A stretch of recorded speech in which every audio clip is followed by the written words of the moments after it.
Senator, thank you very much for doing this. Thanks, Tony. It's good to be with you. I appreciate it. Congratulations on the book. Thank you. I know with publishing schedules, you probably finished this long before you were in these positions of leadership, chair of the Republican Conference, chair of the Intel Committee. But I get the impression reading the book that if you were doing it all over again, you'd write this very same book. Yeah. Why is this topic so important to you? Well, this book, 7 Things You Can't Say About China, kind of synthesizes what I've learned and what I've done in more than 10 years now in the Senate, on the Armed Services Committee and on the Intelligence Committee, now the chair of the Intelligence Committee. Most Americans have a justly low opinion of Communist China, but I think they don't understand the full extent of the threat that China poses to our way of life, to you and to your family. And I wanted to ring the alarm bell to make it clear to every American that this is not something that's going to happen in the future or that is an abstract threat to our strategic interests, but rather is a threat in their own communities and their own families right now, here today.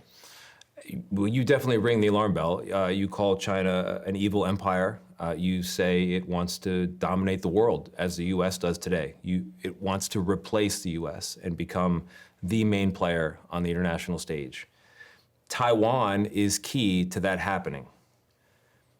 Should America defend Taiwan if China reaches for it? Well, I think our goal should be to prevent China from trying to invade or occupy or blockade Taiwan in the first place. I think Taiwan is the most dangerous flashpoint in the world.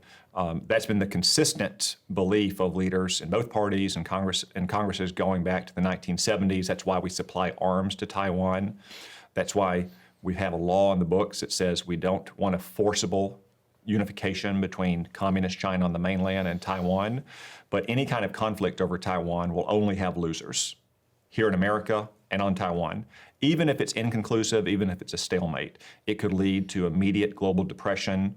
It could lead to a stock market crash here where Americans lose their life savings, mass unemployment, shortages on our shelves, to say nothing of the loss of thousands of American troops and hundreds of aircraft and ships. That's why I think it's so important that we be strong, that we have a military that's second to none, that we help Taiwan be stronger as well, and we send the clear signal that we will not tolerate a forcible effort to invade or blockade Taiwan and annex it to mainland Communist China. So in other words, we will defend Taiwan. I think we have to be clear about that. Our longstanding policy has been one of strategic ambiguity where we don't say one way or the other. I think the foundations of that policy has eroded over time. For one foundation was that Taiwan was not a democratic land, yet it is now a robust, thriving democracy. The second was that the People's Liberation Army, China's military, probably couldn't execute the very complex operation across the Taiwan Strait. I believe it can now. And Xi Jinping, the current Chinese dictator, has said he wants them to be ready in just 2 years from now. So I think it's important that we be clear, both in our actions and the way we fund our military and the kinds of things we're spending that money on and what we're doing to arm Taiwan, and also in our intent. Again, that's the best way to deter a war from happening over Taiwan in the first place. Now, the folks back where you're from in Arkansas, where I'm from in Maryland and Florida, Taiwan, China, this can seem thousands of miles away, and it is. You touched on it just a moment ago, but what is the clearest, simplest, most direct way? What is the one thing you want every American to know about why this matters to them where they are right now? Yeah, I understand that. And as I say in the book, I sometimes get questions about it. It's like, well, it's just a small island and it's right next to China and they have some disputed historical claims to it. Why should we care? For that matter, China rolled into Hong Kong 5 years ago, and that didn't lead to depression or lead to war, but Taiwan is different. Douglas MacArthur said at the outset of the Korean War in 1950 that it's the unsinkable aircraft carrier and submarine tender off the coast of Asia, and it would be a disaster of utmost importance to the United States if it fell into hostile hands. It's even more so today because Taiwan's thriving economy is now the world hub for semiconductor manufacturing, produces about 60% of the world's semiconductors, about 90% of advanced semiconductors. And a modern economy can't survive without them, from your phone to your computer to your appliances, your vehicle, our tractors. In every industry, we're dependent on it. And if that manufacturing capacity was destroyed in a conflict over Taiwan, again, we'd have an instant global depression. Or if China was to actually seize Taiwan, then China obviously would have a stranglehold over the global economy, to include America's economy. So bottom line, we need it, they want it, we can't let them have it. Yeah, and I think it's been a longstanding position that we want the peaceful status quo, that we do not want a forcible effort to change the status quo across the state. That may be unsatisfactory to some people, but we've lived with it for a long time. We can continue to live with it if we're strong and clear that we will not allow communist China to blockade or invade and annex Taiwan back to the mainland. One of the most chilling parts of the book is not about peace, but in fact what might happen if China and the US go to war. The war game section, the simulations. You write that you've never seen a happy outcome. And in many of the simulations, China wins. What do we have to do to change that?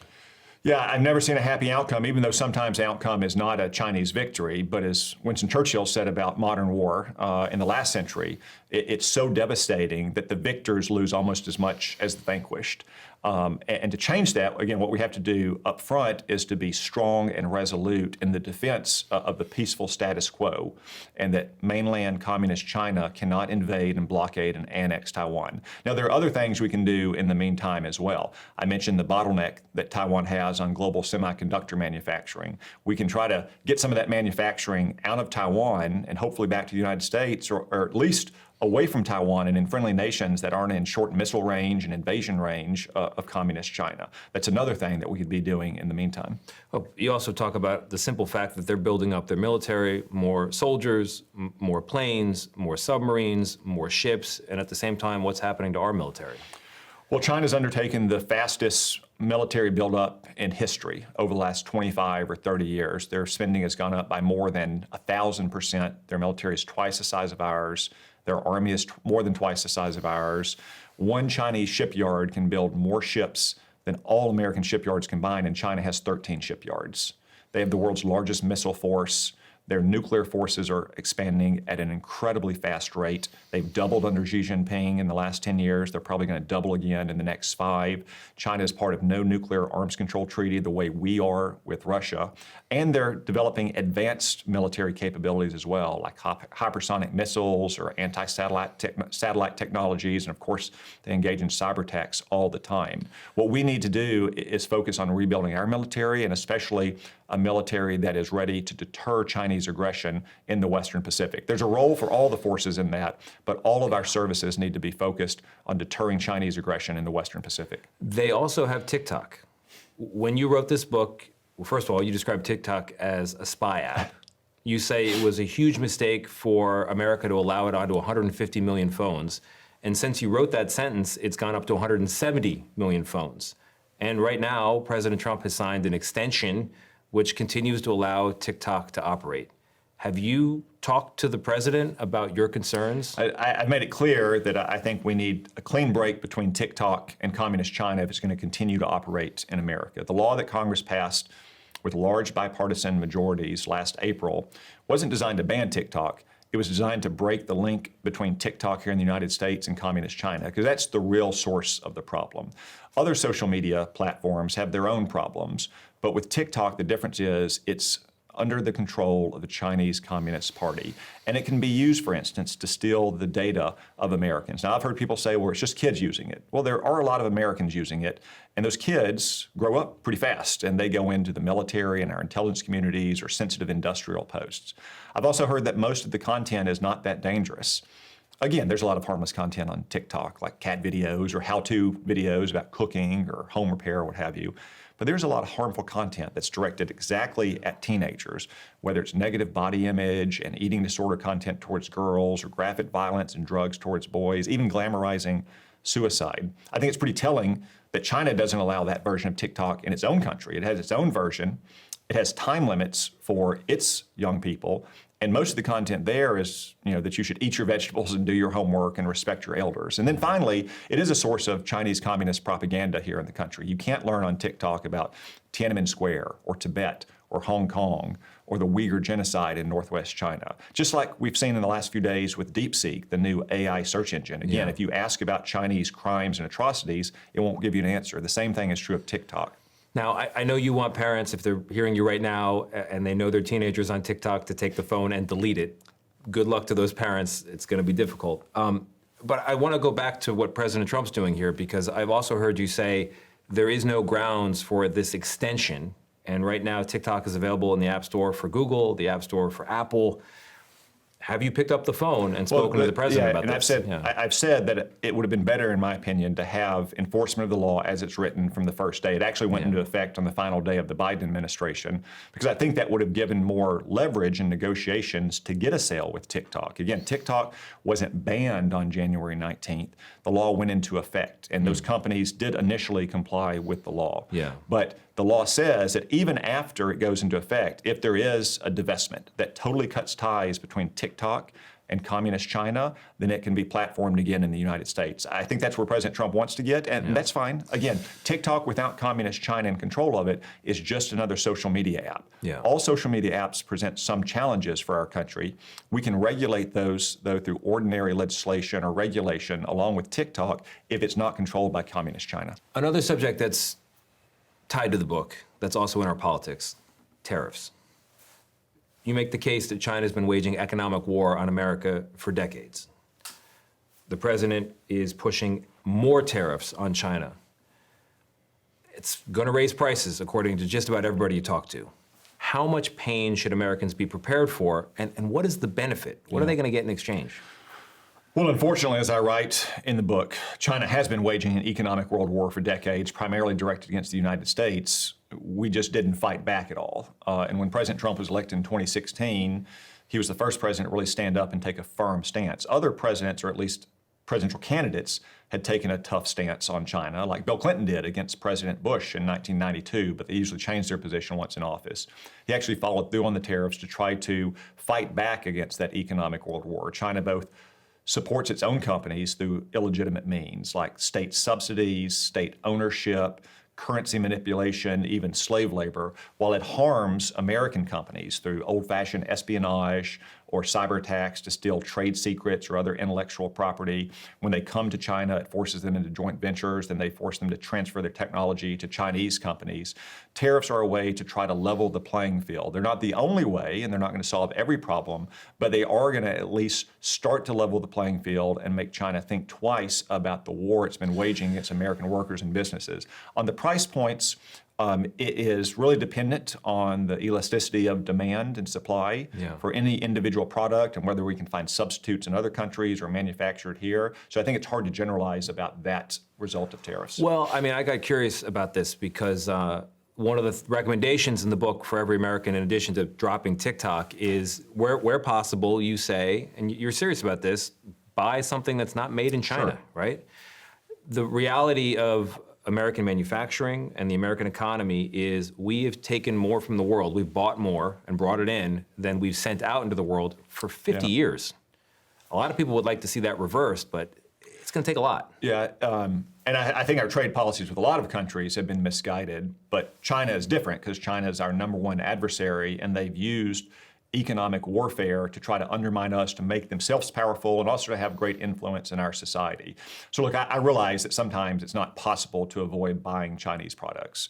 Most Christmas decorations, most artificial Christmas trees are made in China today. I wish that weren't the case, but it is. I'm not saying you shouldn't have an artificial Christmas tree. I don't expect people to go out and smash their iPhones, almost all of which are made in China as well. But where you can and when you can, for yourself and your family, try to take the opportunity not to buy Chinese products. And if you can, buy American products. And if you can't, at least look for somewhere else. There are ways in our lives every single day where we can try to make a difference individually on what China is trying to do, as you said, which is replace America as the world's dominant economic and military superpower. You mentioned the iPhone being made in China. There's a whole section of the book about tech leaders and the concessions they've made or the compliments they've paid to the Chinese Communist Party. And one of those tech leaders is Elon Musk. Now, I realize you wrote the book before Elon Musk was a big backer of President Trump, before he had this major role in the Department of Government Efficiency. But that section of the book is about how China is manipulating and controlling our leadership. Well, so given that, and given what you say about the threat and the risk, do you trust Elon Musk to prioritize America's interest over China's in the big job he has right now? I do. I mean, remember, one of Elon Musk's companies is SpaceX, and SpaceX works with NASA and our military and our intelligence community. They have the highest of clearances. But it is true that another one of his companies, Tesla, does have major operations in China. Yeah. I wish that weren't the case. I wish those jobs and all that manufacturing capacity was here in the United States. But that's really just the story of corporate America over the last 30 years. You could say the same thing about Apple, Coca-Cola, Ford, Caterpillar. I'd like to see all of those companies at least get out of China and relocate to more friendly nations, nations that are not competing with us to be the world's dominant power, preferably come all the way back to America, at least in part, if not in whole. But it's really the story of what's happened over the last 30 years, the outsourcing, not just of jobs or factories, but sometimes entire companies and industries to China. Yeah. Well, let's talk about what's happening to the industry of the American government, right? 2.3 million workers, all these different departments and agencies. It's definitely gotten bigger over time.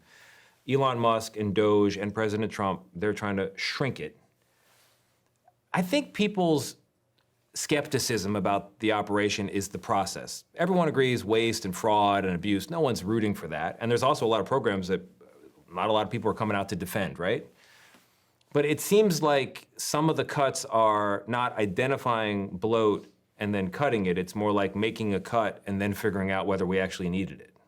Do you agree with the way this is being carried out? Yeah, I'm not sure I'd characterize it in that way. I mean, I do think we've seen a lot of wasteful, abusive, inefficient programs and spending be exposed by President Trump. And ultimately, remember, it's President Trump, as the White House said in a court filing this week, that Elon Musk is a special advisor to the president. So he advises and the president decides. And he was very clear in the campaign that he wanted to reduce the size of government. Some of that starts with removing some of the people who are in the earliest stages of their career and don't yet have civil service protections. He wanted to get in and root out spending that wasn't aligned with his priorities, or if it was overseas, didn't advance our national strategic interest. I support all that.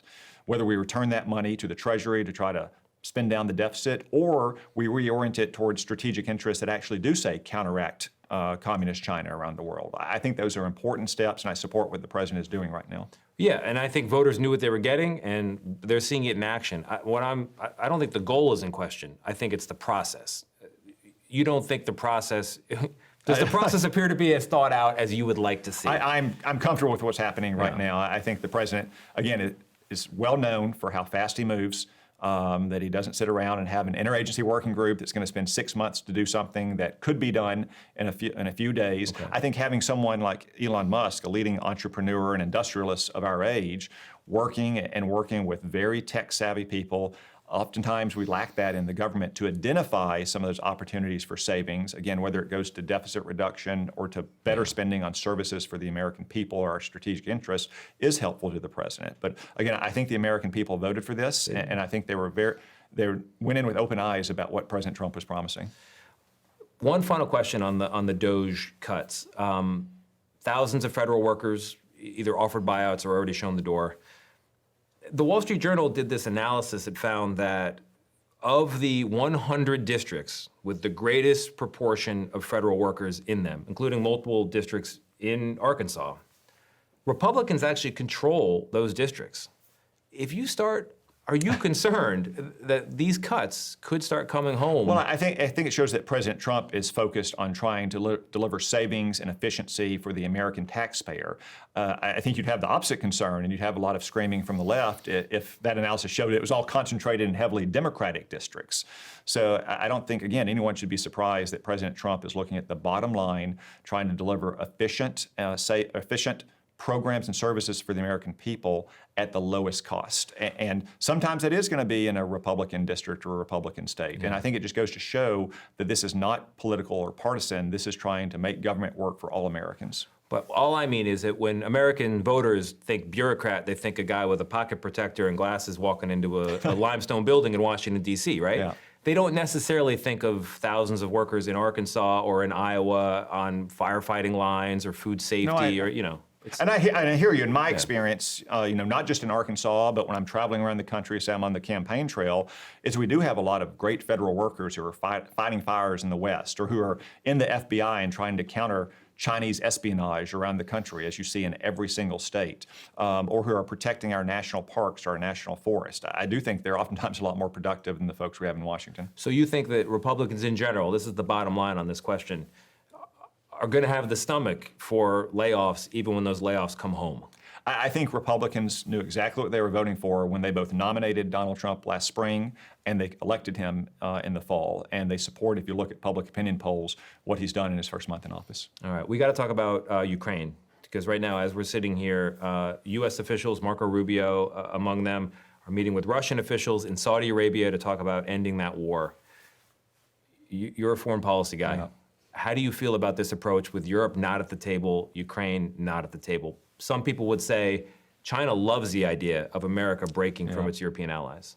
Well, I think President Trump has been clear that once communication is reestablished with Russia and there's a framework or parameters or contours for negotiations about a truce, that President Zelensky and his team will be included about bringing an end to the Ukraine war. I think we have to look at the reality on the ground, and that reality was bequeathed to us by Joe Biden. President Biden tempted Vladimir Putin to invade through his weakness.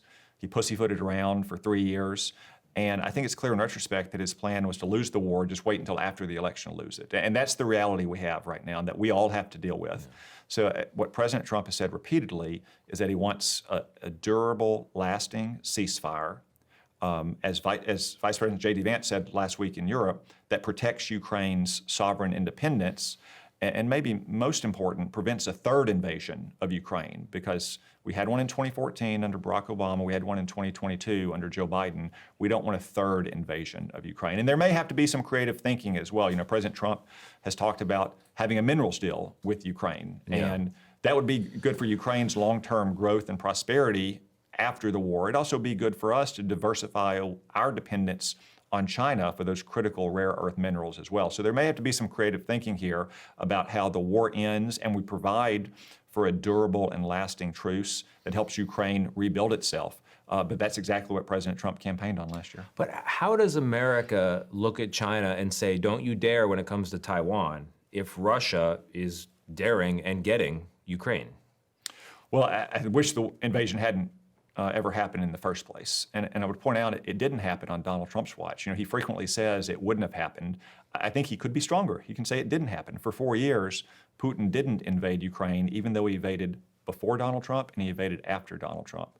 I think we have to be clear that this is not going to happen again in Ukraine or elsewhere in Europe, but it's also not going to happen in Taiwan either. The overall strength of America is relevant to any conversation about China.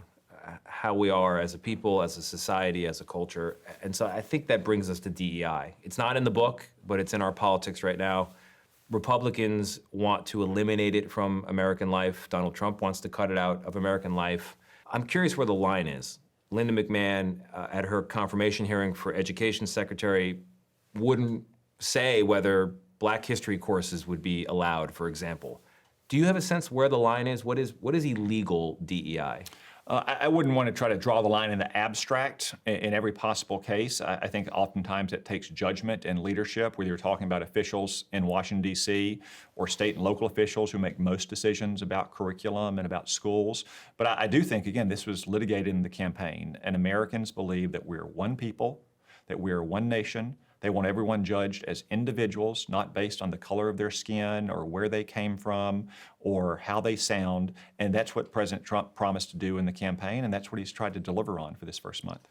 So then, two follow-ups, I think, occur to me. One, is it possible, and this is a perennial Republican worry going all the way back to the Romney campaign in 2012, is it possible you go too far in cutting DEI and then you turn around and you ask for votes from more diverse voters and they say, no, we saw what you did and you can't get them? Are you concerned you go too far on this? I think you look at the results of last year's election. President Trump had the best performance among African American and Latino and Asian voters and many Republican in modern times, and he was very explicit about what he wanted to campaign on. And I think many times minorities also don't want to be judged by the color of their skin or how they sound or what nation they came from. They want to succeed and get ahead on their own merits and on their own ability. So I think President Trump, again, campaigned on all this. He got record-breaking numbers from non-white voters, and I think you're going to continue to see that in the future as the Republican Party grows into an even bigger tent than we already are. The other follow-up, though, I think is, look, Americans have been equal on paper anyway since the 1960s. You could make an argument for earlier, but really since the 1960s. And yet we still have inequality in our life. What role, if any, should the federal government have in reducing that inequality? Well, I think the government should always try to provide equal opportunity for all of our citizens and maybe go the extra mile for any kind of communities that have been disadvantaged or harmed. President Trump in his first term, along with Tim Scott, created opportunity zones or also gave record funding to historically black colleges and universities. There's an effort to try to bring manufacturing back to communities throughout the upper Midwest that have been ravaged by China's economic world war, as I write about in the book, and to provide incentives to bring that manufacturing back. But I think rather than looking at the color of one's skin, one should look at the opportunities that you have, whether you have it in a geographic area or whether you have it through a broad region or what have you, and the government should try to provide as much opportunity for every citizen to achieve and get ahead and provide a better life for himself or herself and their kids and live the American dream. Last question on this, but if the part of the population that is behind is predominantly of one color and not another, isn't it appropriate to take color into consideration to fix those I think wrongs? you can just look at It almost sounded like I think you can look at the economic conditions there. Yeah. So it's about class. Whether a community is white or black or Latino or Asian, look at economic conditions and where you can make the biggest difference. I don't think places like Beverly Hills or Silicon Valley need a lot of economic development spending.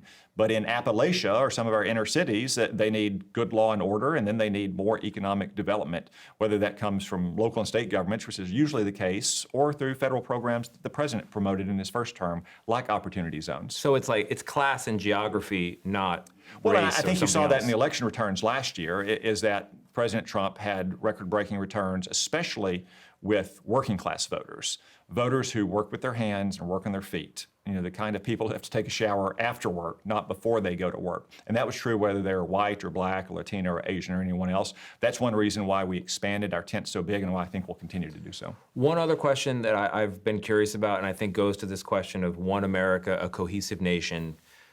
January 6th, the pardons. On January 6th, the statement's still up on your website. You call them insurrectionists. You say it's mob violence. You say they should be prosecuted to the fullest extent of the law. President Trump pardoned all of them, broad brush. What do you make of that? So I think the Biden Department of Justice went far beyond the fullest extent of the law. They stretched laws too far. The Supreme Court rebuked them for that, for misusing a law that was used primarily for corporate misconduct. They sentenced those defendants here in Washington, D.C. with liberal D.C. judges, not in their home states, which is the customary process. They oftentimes charge them in ways that ordinary people wouldn't be charged with crimes. The vast majority of them were misdemeanor crimes like parading or picketing without a permit, or even overcharging them on so-called violent crimes, when in reality there was no actual violence committed.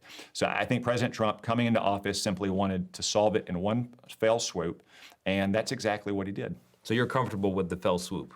Look, I'm not going to evaluate all 1,500 plus pardons, but I think he wanted to put that behind us in the way past presidents have wanted to put things behind us as well, and making simple pardons and putting it behind us is exactly what he did. It's certainly not as egregious as some of Joe Biden's pardons late in his term in office, not just for his family members, but for drug traffickers and violent felons, or clemency for the most heinous kind of murderers who are on death row.